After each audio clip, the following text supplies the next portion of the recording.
बहुत महत्वपूर्ण रहता है पार्टी में अध्यक्ष हो महिला हो, और वैसे भी हम देखते हैं राजनीति में महिलाएं कम हैं, पुरुष ज़्यादा हैं।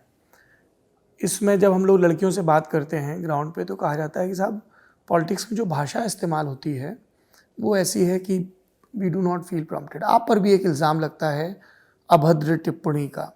आपने अब जो भाजपा की सांसद हैं कंगना रनौत, एक्ट्रेस, उनके लिए बहुत ही अपमानजनक ढंग से नचनिया शब्द का इस्तेमाल किया था। Do you regret this?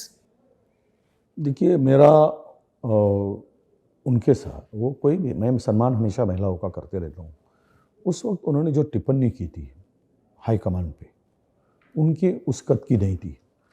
वो भी सोनिया गांधी पे टिप्पणी की थी, वो भी तो एक महिला थी और एक बड़े इस देश में जिनका जो एक देश की नेता थी।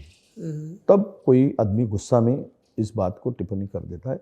हम थोड़ा है कि वो गलती थी, मैं एक्सेप्ट भी करूँगा, पर उन्होंने भी उतनी बड़ी एक्ट्रेस। नोबडी इज सेइंग कि आप कंगना रनौत की किसी राजनीतिक टिप्पणी का विरोध ना करें, पर किसी की टिप्पणी का विरोध करना और इस तरीके के शब्द इस्तेमाल करना कि शी इज नचनिया। नहीं, मैं कोई महिला वर्ग का अपमान नहीं था, वो मेरे नेता का अपमान था। मेरे नेता जो सोनिया जी थी, उनके बारे में जिस ढंग से उन्होंने टिप्पणी की थी वो एक महिला को भी शोभा नहीं देती। महिला वर्ग का भी अपमान होता है। जिस महिला को दूसरे महिला का सम्मान की बात नहीं होती है, उस महिला के बारे में हम थोड़ा सा अगर बोले तो उसको लेकर उसका अपमान नहीं समझते, और उसका अपमान नहीं समझता मैं। नचनिया थी, नचनिया की बात बोल रहे हो तो हम लोगों के मराठी में, विदर्भ में हिंदी का मराठी का थोड़ा सा प्रॉब्लम है। तो वो पिक्चर में नाचती थी तो ऐसे कहा कि पिक्चर वाली है, उनको ये भाषा शोभा नहीं देती। नचनिया का मतलब वो हम लोग उसको कोई गलत अर्थ से नहीं था। सर क्या बुराई है डांस करने में? फिल्मों के लिए भी हमने वही कहा था, बुराई आपकी भी पार्टी में बहुत सारे फिल्म बैकग्राउंड के लोग आए, अभी भी सक्रिय हैं। हमने एक सम्मानजनक पेशा है सर। हमने इसीलिए तो उनको ये कहा था कि तब इनके ये फील्ड है, अभी उनकी वो ABCD भी पॉलिटिक्स में नहीं पड़ी है, किसी के बारे में पता नहीं है, तब उन्होंने दूसरे फील्ड के नेताओं के बारे में ऐसी बातें नहीं करनी चाहिए, ये हमारा उस वक्त का अर्थ था।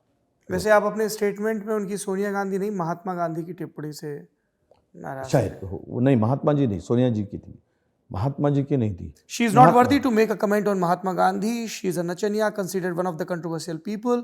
Her comment on Mahatma Gandhi is like spitting on the sun. If you spit at the sun, the spit falls back on you. Maharashtra Minister Vijay Vadattiyar on Kangana Ranaut. हो सकता है गांधी जी के बारे में। अब गांधी जी के बारे में इस बात की, ये बात ऐसी अगर ये लोग करें तो आपको क्या लगता है, जिन्होंने अहिंसा के रास्ते पर इस देश को चलकर देश को आज़ाद किया था। गांधी के किताबें तो मैंने बहुत पढ़ी, आप कोई भी सवाल पूछेंगे तो उसका भी जवाब दूंगा। मैं भी गांधी वाङ्मय का अध्ययन किया है आपने? बहुत सारा गांधी जी का पूरा जीवन को पहले पढ़ा हूँ, शुरुआत से लेकर बैरिस्टर से, अफ्रीका से। कमाल के व्यक्ति थे और कमाल के नेता भी थे। अफ्रीका से जब हिंदुस्तान में आए, हिंदुस्तान में कदम रखते वक्त हमने वो गांधी सबने देखा है। जो सूट वाला गांधी था, वो सूट वाला गांधी धोती पे कैसे आ गया, धोती का गांधी पंचे में कैसे आ गया, और कैसे उनकी जीवन का ये था, वो सब देखा है, हमने पढ़ा भी है। गांधी जी जैसे जो पूरे दुनिया में जिनका नाम और ये चलता है, उस बारे में कोई एक्ट्रेस ऐसी करती है तो उसका रिएक्शन था। वो ठीक है कि मैं गांधी जी भाषा की मर्यादा पर भी बहुत जोर देते थे और ये कहते थे कि शत्रु से लड़ना है तो लड़ो, पर उसके जैसा मत बनो। ऐसा है, हम वो तो माय फ्रेंड जिन्ना कह के बात करते रहे आखिरी तक। MBBS मुन्ना भाई MBBS की बात करते रहे। एक गाल पे थप्पड़ जड़े तो ठीक है, दूसरा गाल आगे करना चाहिए, और दूसरे गाल पर अगर कोई मारता है तो क्या करना चाहिए। एक थप्पड़ खाने की तो शक्ति होती है, सहन शक्ति होती है, और दूसरे भी गाल पर जोर से तमाचा लगाए तो उसका जवाब क्या दे। तो हमने सोचा कि इसको थोड़ा सा जवाब देना चाहिए। अच्छा।